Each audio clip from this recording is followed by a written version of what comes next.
and Tango makes 3.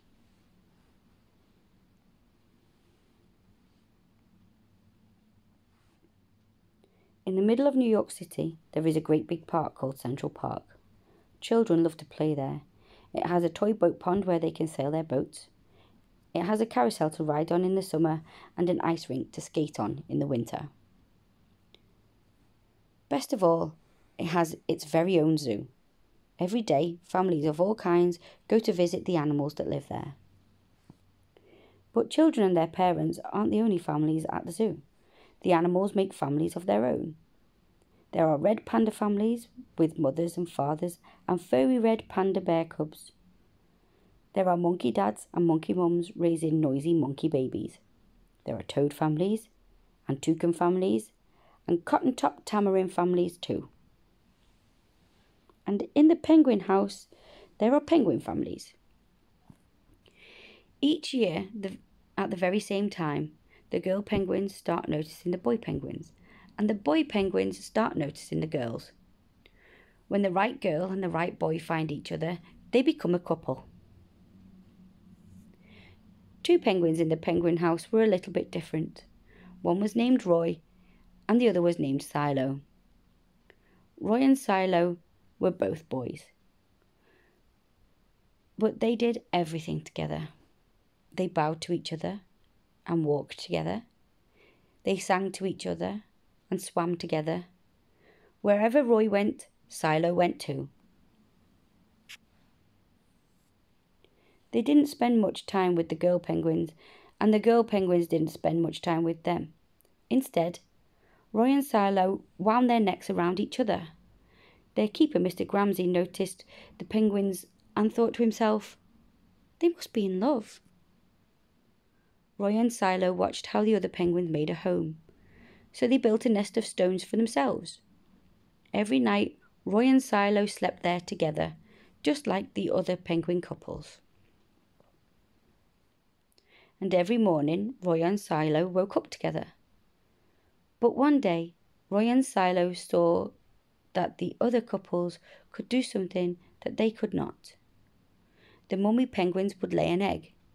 She and the daddy penguins would take turns keeping the egg warm until finally it would hatch, and they would have a baby penguin.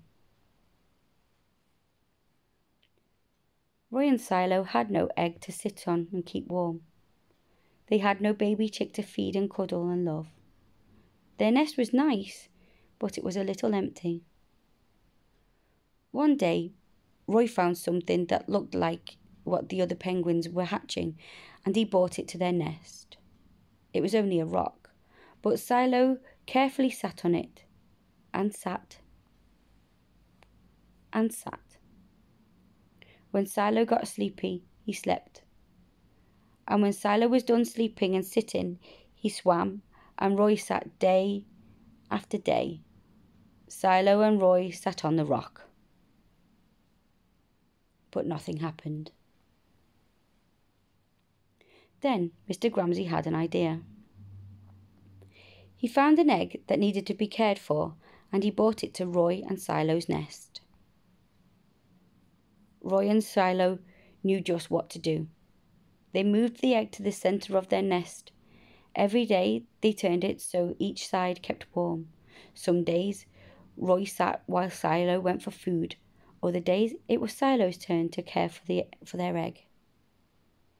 They sat in the morning and they sat at night. They sat through lunchtime and swim time and supper. They sat in the beginning of the month, they sat at the end of the month, and they sat all the days in between.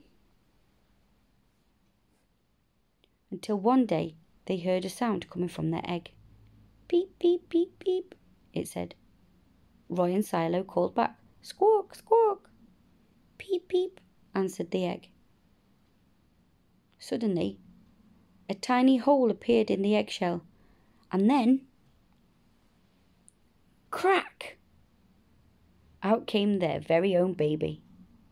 She had fuzzy white feathers and a funny black beak. Now, Roy and Silo were fathers. "We'll call her Tango," Mr. Gramsci decided, "because it takes 2 to make a tango." Roy and Silo taught Tango how to sing for them when she was hungry. They fed her from their beaks. They snuggled her in their nest at night. Tango was the very first penguin in the zoo to have two daddies. Soon, Tango got strong enough to leave the nest. Roy and Silo took her for a swim, just like all the other penguin families. All the children who came to the zoo could see Tango and her two fathers playing in the penguin house with the other penguins. "Hooray, Roy! Hooray, Silo! Welcome, Tango!" they cheered. At night, the three penguins returned to their nest. There they snuggled together, and like all the other penguins in the penguin house, and all the other animals in the zoo, and all the families in the big city around them, they went to sleep.